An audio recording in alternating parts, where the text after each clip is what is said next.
Halo, berjumpa lagi dengan saya Dr. Puspa dari Klinik Utama CMI di acara Tada Vital. Saya akan menjelaskan mengenai genetika yang berhubungan dengan pembentukan kanker. Oke, jadi saya akan menjelaskan secara garis besar karena jika sangat detail itu terlalu memusingkan. Baik, jadi apa sih sebenarnya gen itu? Dari situ dulu ya. Sebenarnya gen itu apa? Gen adalah suatu katakanlah blueprint ya, atau suatu program dari suatu sel. Jadi dalam satu sel, ini sel, itu ada inti sel lagi, inti sel.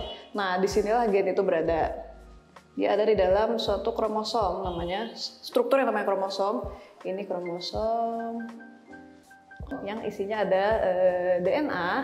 Nah, DNA ini dalam rantai DNA itu ada yang namanya gen. Jadi beda ya. DNA itu ada rantainya yang berpilin-pilin itu. Nah, yang gini-gini. Tidak semua DNA itu isinya gen. Nah, gen itu sebenarnya apa sih? Gen itu adalah DNA yang mengandung informasi program, katakan begitu ya. Informasi program. Nah, si gen ini kayak buku, dia akan kalau dianalogikan dengan buku gitu ya, dia akan diterjemahkan ke dalam suatu protein, biasanya protein gitu. Nah, intinya si gen ini adalah suatu program untuk menentukan apa sih yang akan dilakukan oleh sel, kira-kira seperti itu.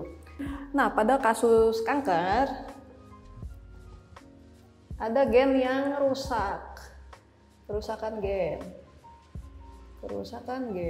Ya, ada suatu kerusakan gen sehingga terjadi kanker. Nah, gen apa sih sebenarnya yang rusak dalam kanker? Jadi gini, secara garis besar itu dibagi dua ya. Yang berperan terhadap pembentukan kanker itu ada tumor supresor gen. Nah, tumor supresor sama satu lagi proto-onkogen. Nah, inilah dua hal ini yang bisa berperan dalam pembentukan kanker. Ini fungsinya apa sih? Seperti namanya ya, tumor supresor gen. Berarti ini gen yang menghambat pertumbuhan sel. Ya, istilahnya kayak rem ya. Rem buat sel berkembang. Jadi sel itu ada remnya. Kapan dia bisa membelah diri, kapan dia harus berhenti gitu ya. Gitu. Terus proto-onkogen sebaliknya, dia itu menstimulasi atau merangsang begitu ya, merangsang pertumbuhan sel. Perkembangbiakan ya, begitulah ya. Atau ya bisa katakan gasnya lah gitu.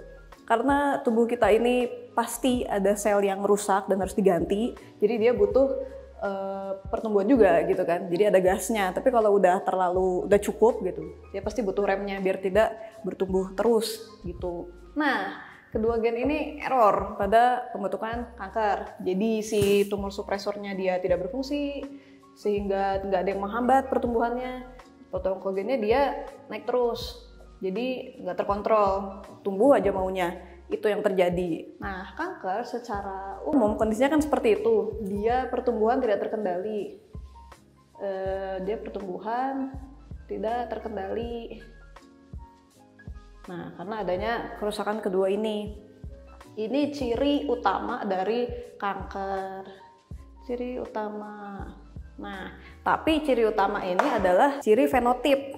Nah, itu istilah lain lagi, fenotip.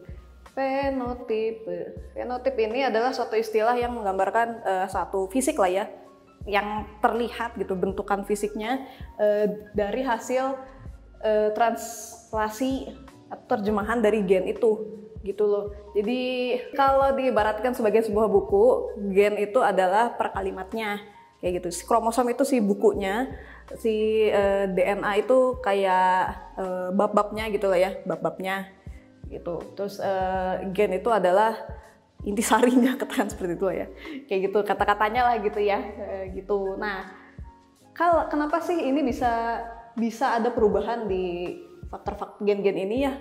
Kenapa dia bisa berubah sehingga menyebabkan kanker? Jadi setiap sel membelah itu dia akan selalu di copy ulang gitu. Jadi gini, ini sel, dia sebelum membelah ini si kromosomnya ini akan di copy, jadi di copy ya, di copy sehingga sel yang anakannya ini punya kopian gen yang sama dengan induknya. Ini setiap mau membelah ya, pembelahan sel. Nah, setiap ini membelah itu ibarat buku atau ya kertas gitu ya. Kalau kita fotokopi terus-terusan, lama-lama kan akan buram tuh. Ada yang lama-lama nggak kelihatan gitu ya si hasil fotokopiannya itu. Nah, sel juga gitu kira-kira seperti itu analoginya. Jadi di ujung-ujung kromosom ini itu ada yang namanya telomer. Tahu nggak? Telomer itu apa? Telomer itu kayak apa ya? Kayak tutupnya gitulah, kayak ujungnya gitu ya tutupnya. Nah, setiap dia di copy dan dia membelah, si telomer ini akan memendek lama-lama. Jadi makin pendek gitu. Karena hilang gitu. Jadi lama-lama dia memendek sehingga akan memengaruhi gen yang ada di bawah-bawahnya gitu, yang ada dalam kromosom itu akhirnya terpengaruhi juga. Dan ini membutuhkan waktu yang sangat lama. Makanya kalau kanker itu biasanya terjadi pada usia lanjut gitu ya.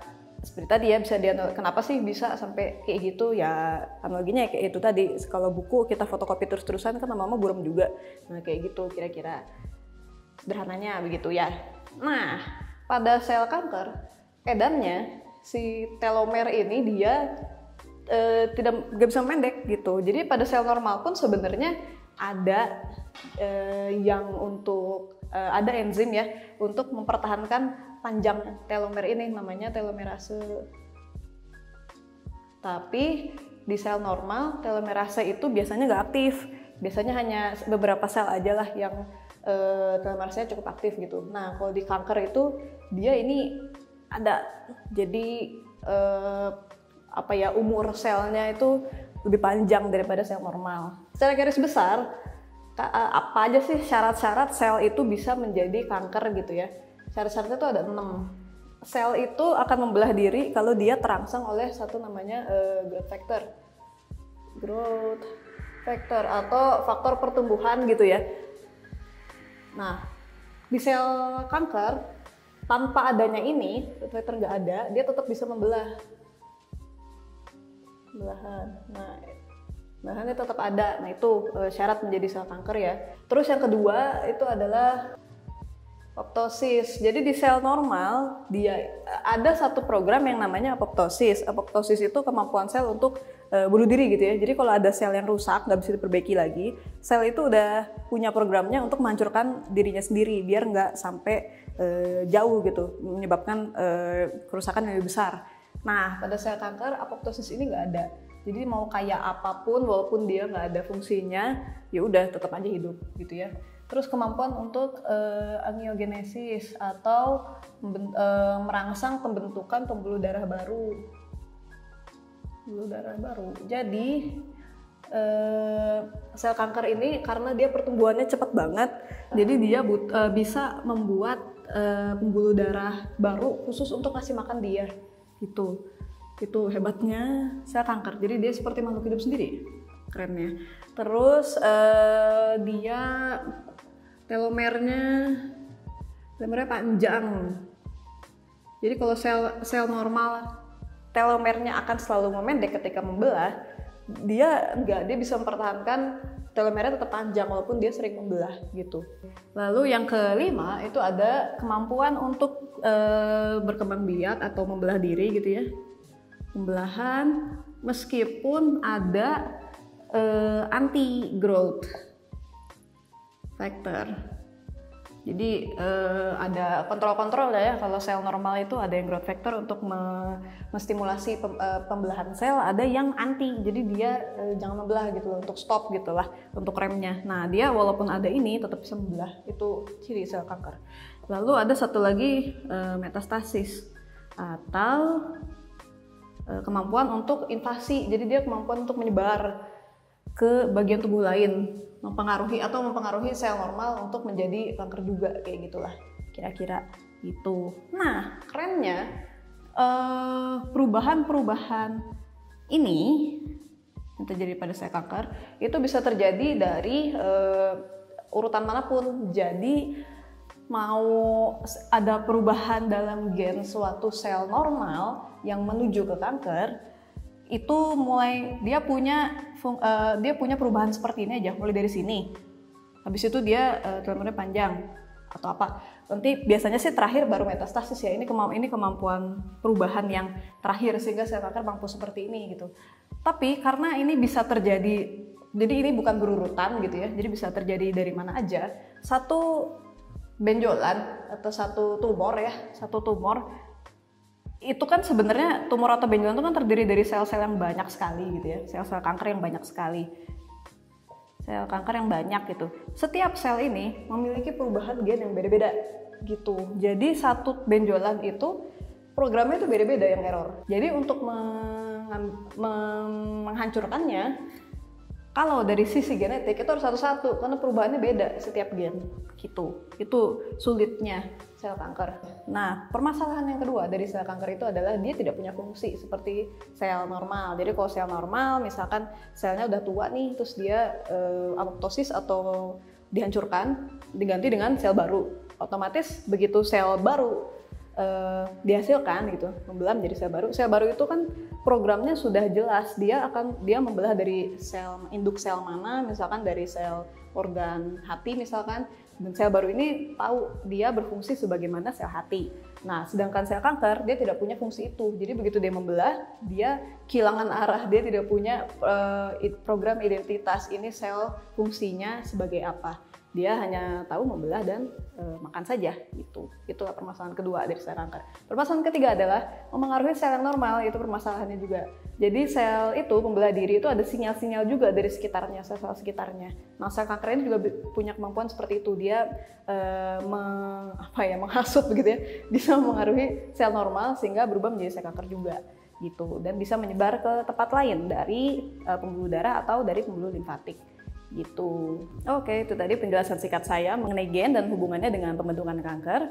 Nah, jika Anda ingin request nih pembahasan selanjutnya atau ingin bertanya lebih lanjut mengenai bahasan ini, bisa silakan tinggalkan komentar di kolom komen. Jangan lupa juga untuk like, subscribe, dan share video ini. Dan untuk pertanyaan lebih lanjut bisa juga datang langsung konsultasi ke klinik CMI Bandung. Terima kasih, sampai jumpa. Bye.